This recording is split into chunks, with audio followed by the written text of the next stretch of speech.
G'day legends, my name is FaceRoll Fatality. I'm a SCUM streamer over on Twitch. You can catch me there Monday through Thursday. The link is in the description below.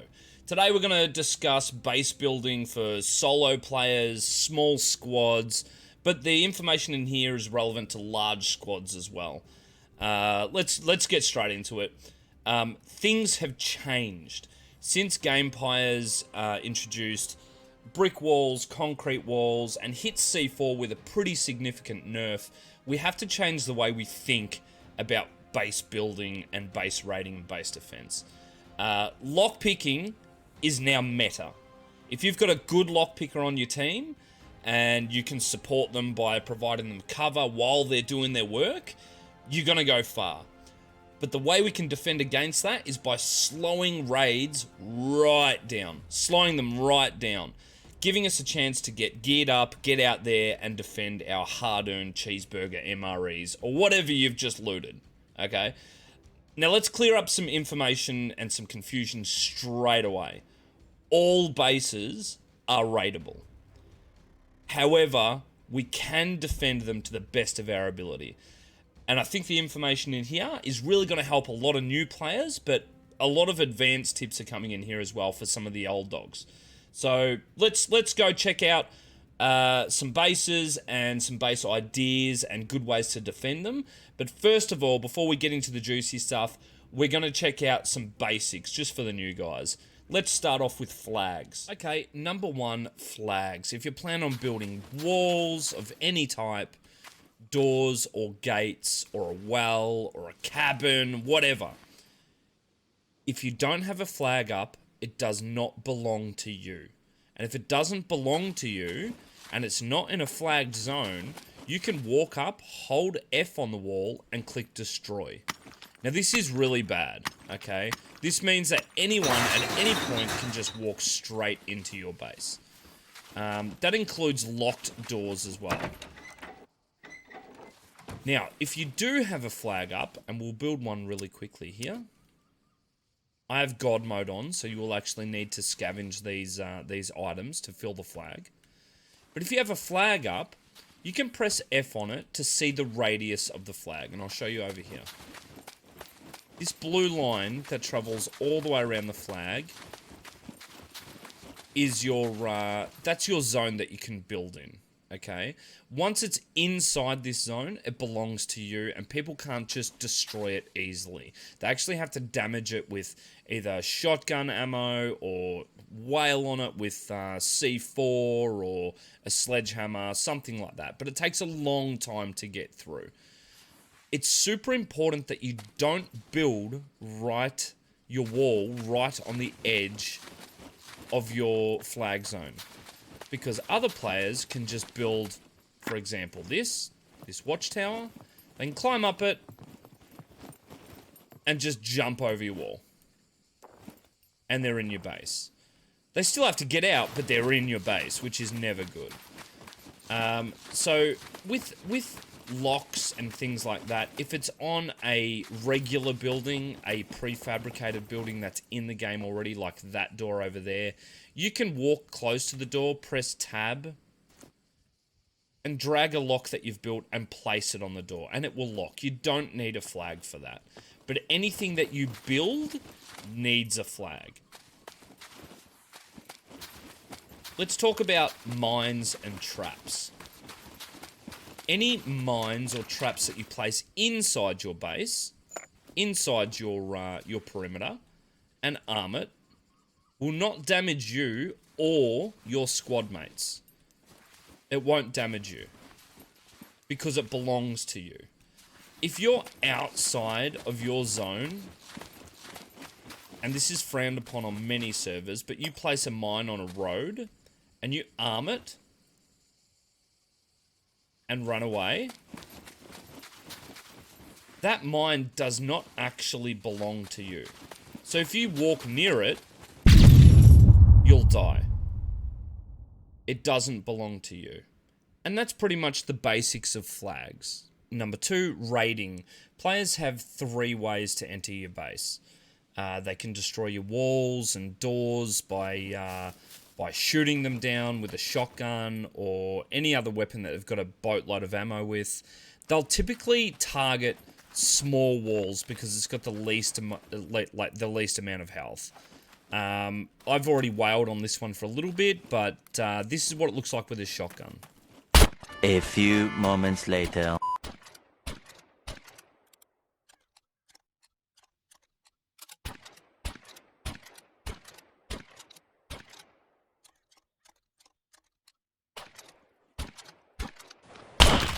Nice.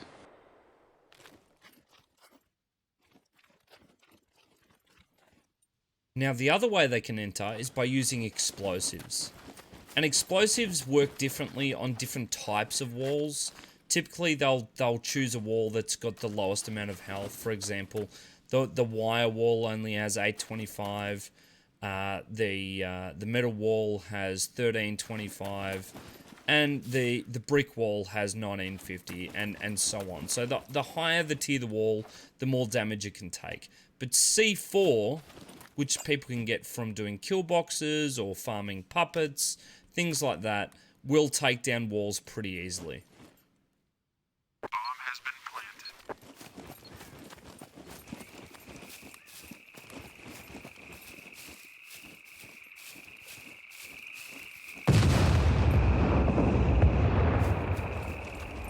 That's a lot of damage. Now you notice the smaller wall, or the barbed wire wall, took a lot of damage, enough to take it down pretty easily. The metal wall nearly got taken down, but wasn't in the direct blast of the C4. So, yeah, people can get in pretty quickly if you've got weaker walls. Players can access your base by lockpicking the doorways, so if they get up close enough, they can tap F and start the lockpicking minigame and access it that way. This is the lockpicking minigame. So this is an example of a rusted lock. This takes only 5 padlocks and a toolkit to create to stick on your doors. It is a good start, but I would highly recommend farming some padlocks and getting some gold locks on your bases straight away.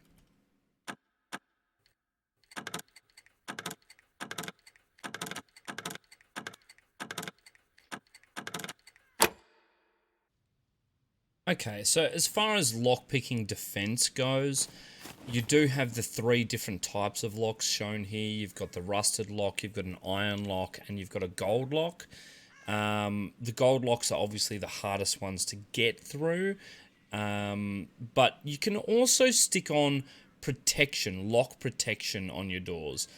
And you can craft these as a craftable item. You just need to farm the materials, and you can put them on the doors as well.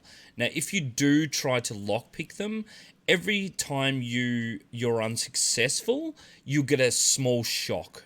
Depending on the level of protection, the shock gets worse and worse and worse, and it will slowly drain your health, which means the lockpicker will have to run off, hide in a bush or something, and wait for their health to regen while their team are constantly scanning for enemy threats. Okay, so another way people can get in is by waiting for you to open your door, and as soon as you do, popping you in the head and killing you from a sneaky spot. Now, there is a defense against this. It's called putting an airlock around your exit and entryway. We'll discuss that later on during base defense.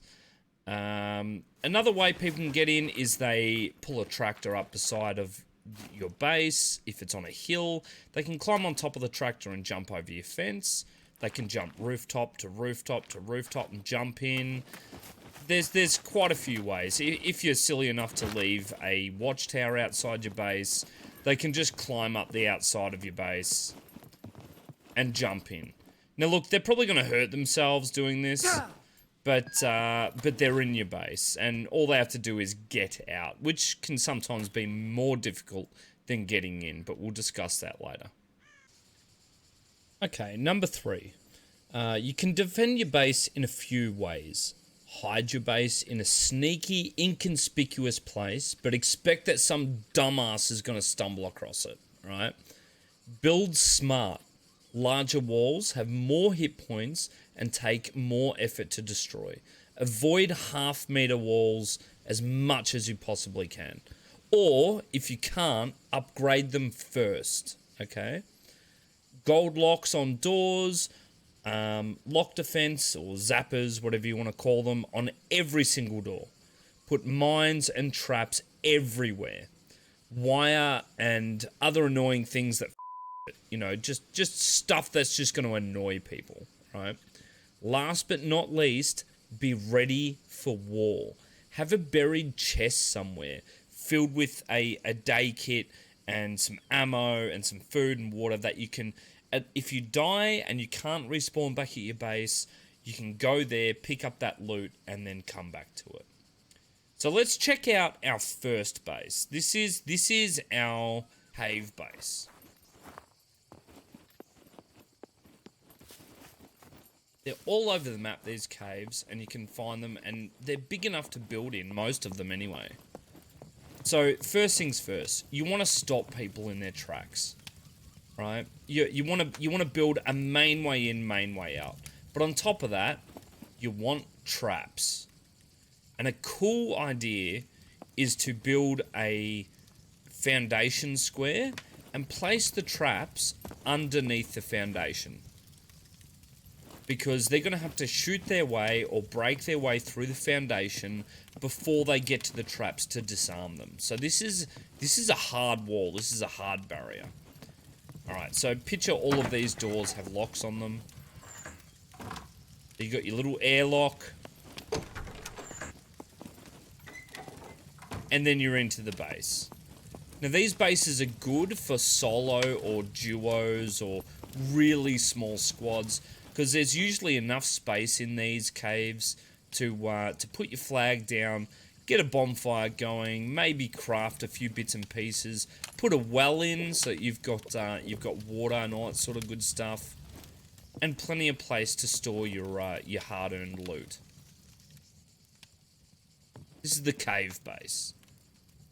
Okay, so next we're going to talk about our 1, 2, 3, up to 6 player bases. And this is the first time we're going to see an airlock. So, airlocks are essentially places that you can drive into, park your car, get out, and shut the door behind you. So you're not going to get sniped or shot or murdered while going into your base. Okay? This is optional. I prefer to have an airlock on all of my bases just because it gives that extra protection while getting in and getting out, and it stops that that sniping ability to get you while you're trying to get in and out of your base. And then we've got access to our main base. For all of the bases going forward, or nearly all of the bases, I prefer firm walls, prefabricated walls in the game that act as your base. So people only have the option of blowing up one wall if they've got C4 to get in. But on top of that, we've also got the ability to triple down on door locks. So for this first door, we've got 3 locks and 2 zappers. Then directly behind it, we've got 3 locks, 2 zappers, and again 3 locks, 2 zappers, and then you're finally in. And once you're in, you can park your vehicles in here. This is up at the observatory as well. But there are plenty of places like this around the map. And then you can go through all the way to the back where you store your repair table, and craft all of your chests and all the places to store your loot.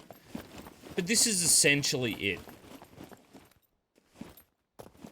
You'd booby trap everywhere inside of here. You'd put claymores, mines, spike traps, all sorts of stuff in here, if people manage to get in.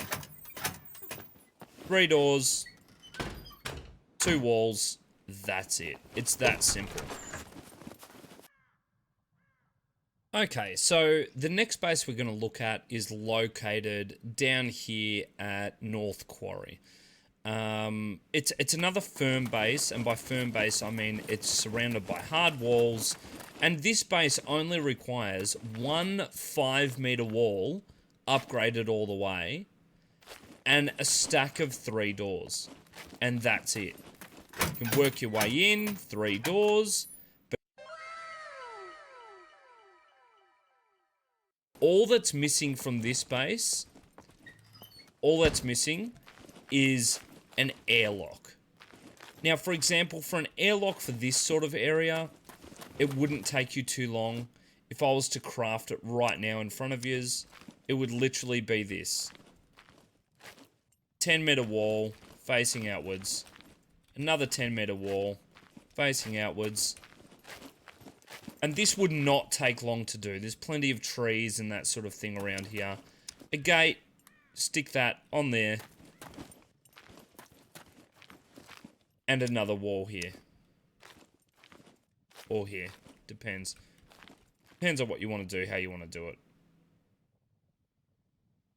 Again, trying to utilize as many big walls as you can. It'd take a little bit of fluffing about, but you'd get it pretty quickly. And bang, you've got your airlock. So you'd be able to drive in, open the gate, park your car over here, get out, close the door. You don't have to worry about being sniped. Or do you? Well, in this case you would, because we've got high ground all the way around our base here. So ways you could fix that is by planting traps where people would be able to ambush you through doors, on the roofs, up in the hills up here, things like that. Okay, this is one of my favorite bases. I actually love the church base.